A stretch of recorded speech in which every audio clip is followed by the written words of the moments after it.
Good morning, everyone. So, for those who are here with us today and for those who are remotely, today is our second day of our second Symposium of Assistive Technology and Inclusion. We had a presentation of developing research, and we are also presenting here at the University Methodist of São Paulo. And now we also have banners, and now we are going to continue with our Friday schedule agenda. So now we're gonna have a book release, booking being launched. So we have one author presenting her written trajectory and her book, and I'm ask João's help. Well, we have the first author. We had a problem, but we are going to talk with about all the books from the Methodist University.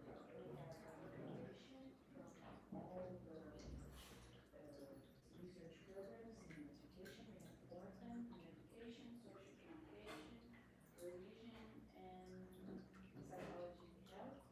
And there's an integration within these four projects, and now we have this book. It's called Multiple Perspectives of Inclusion, Experiences and Trajectories. Is the experience of the four programs: GEs, PBCOM, PBC, and PBCR are the four. The one before I told you before, communication,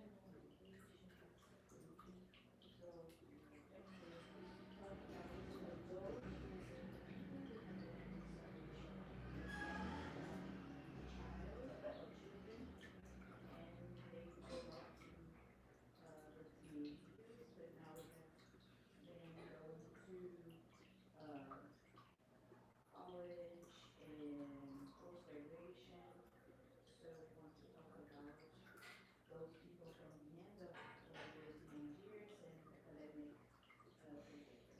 So all the books are talking about their experiences and their professional background related to inclusion and disabled. So our book was organized in 15 chapters, and each one of those chapters are related to the post-graduation programs I told you here at the University, Methodist University of São Paulo. So within the university, we know that sometimes the programs don't have a connection, they don't have a relationship, and this is something here at the university we try to apply to our policies. So we have this conversation, this interactions among the post-graduation programs. So this book is talking about experiences and living background. The experiences is everything that we can talk about, something we learn. So the living background brings us experiences and also spread among the people who are the readers. So we have texts of people who are autistic, from this, what are the challenges they face. We also have a group of people that works with the education of young adults in their literacy. So we also have this perspective, how accessibility for adults at work, and we have different life organization. We also open the concept of accessibility, not only for disabled people.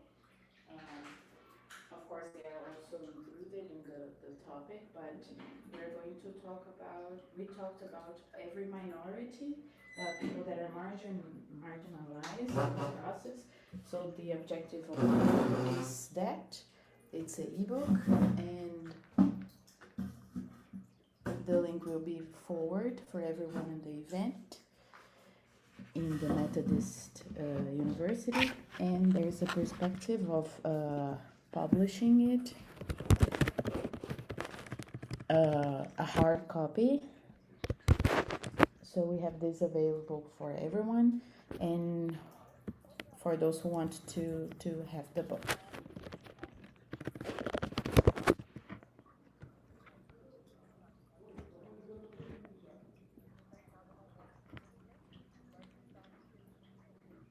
So Warley dos Santos is the one who wrote the introduction of the first part of the presenting the book. So we talk about the deaf person inclusion.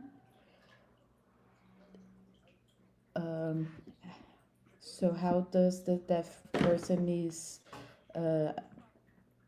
welcomed in the university? And then we have, it's not surprising, but we have 5 chapters from the education perspective. The first one talks about meaningful teaching for a teenager in a technical training course, the challenges they faced, and how the professors adapt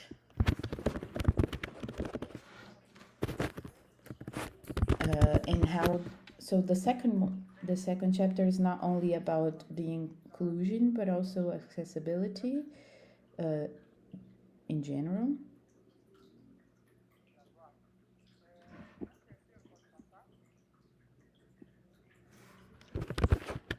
The third chapter talks about these interventive strategies from the universities. The authors want to talk about any disability on the learning teaching process. And Rodrigo is an autistic person, and he talks about his experiences in the master's degree and how was his experience now in stricter senses degree level. So some years ago we wouldn't see disabled people at the university, but nowadays we see they're moving on and they're reaching the university. So the next one is a father that has a girl, a daughter with Turner syndrome, and she is studying at Cefet in Minas Gerais state.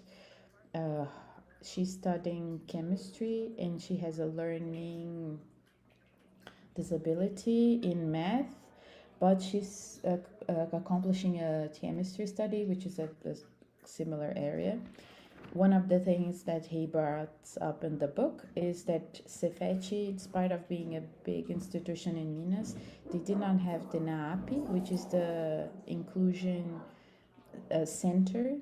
So there are many names, NAAP, NAAP, and AEP, but Cefet didn't have this center that is responsible for welcoming and supporting the disabled people, and he was the person responsible to creating this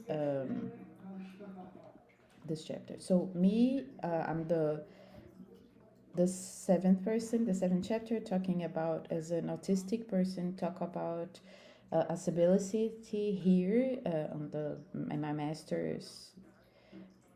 And the next one is about accessibility for during while being a mother, the maternity, so how she handles house, family, maternity, and studying, and how the university could support her thinking about accessibility, how it could be more flexible. It wouldn't be so struggling for the mother in their first stages of the childhood. The mother would have to support the child, the house, and also keep training and studying. And the next one, it's about psychology and how we teach leadership in the university to welcome disabled people when they are in the marketplace. So usually people with disability are underemployed in tasks. They could be tasks only to fulfill the legal requirement, but they're not accomplishing their full potential. So the authors talk about how human resources could support people to accomplish their full potential. Janaína talks about the women perspective, but women with disability and the barriers they face to be accepted and to be supported is not only to have accessibility and possibility, but also how can they be how they can enjoy the marketplace, because for men it's already complicated, men with disability, but for women is even more complicated. So she uses the ODSs from NOU. Next chapter talks about the two next texts talks about church accessibility, people with autism and people, deaf people and blind people in the religious field. Naresi talks about the church called Deus é Amor in Brazil, God is Love. And Gabriel talks about Francisco, the Pope, and he needed accessibility by the end of his life.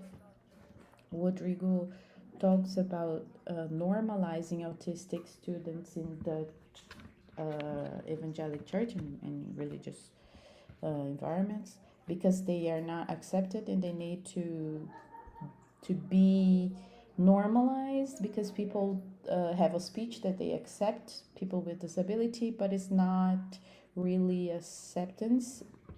They only want to normalize autistic people. Their specificities have to be masked, and that's his critics. Amin is here.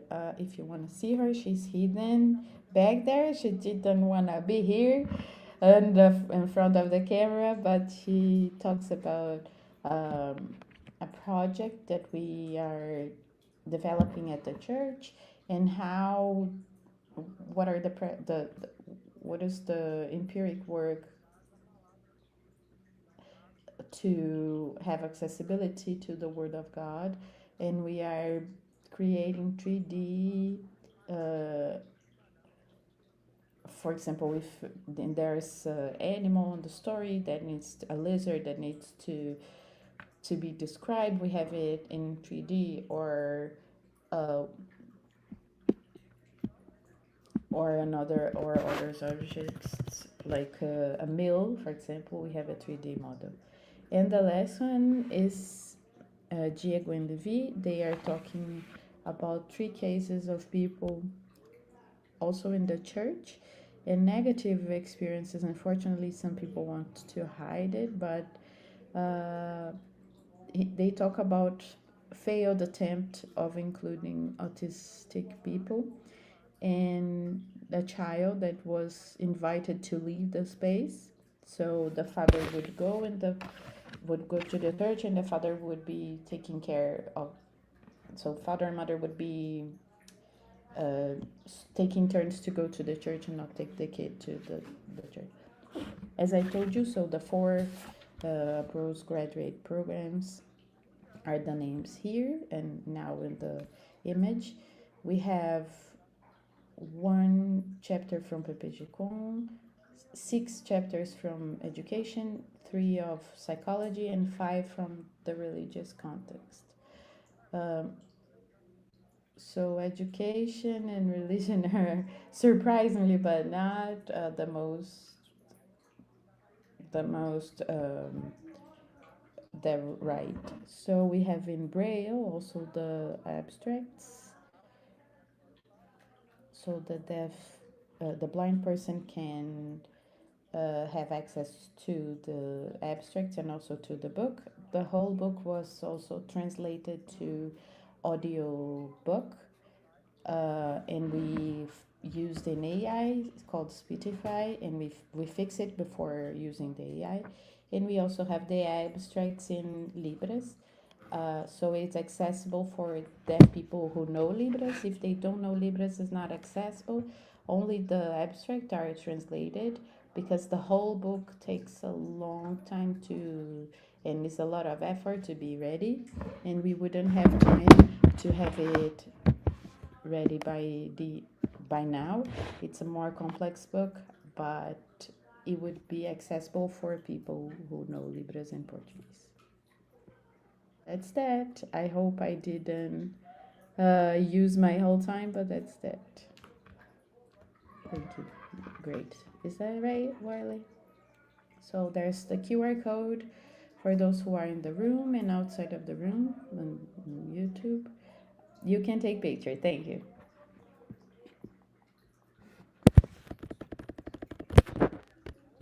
Thank you, João, for sharing with us this work. I was on the back stage looking at the work and the accomplishments you were able to do. Now we are going to have lunch, and our next activity is going to happen at 1:30 p.m. So I'd like to ask everybody to be here a 1:15, so we don't delay our afternoon agenda. So who is here is going to eat close by, so we can return faster and do not delay our agenda for today. We wait for you all, and we start remotely at 1:30. Have a good lunch break.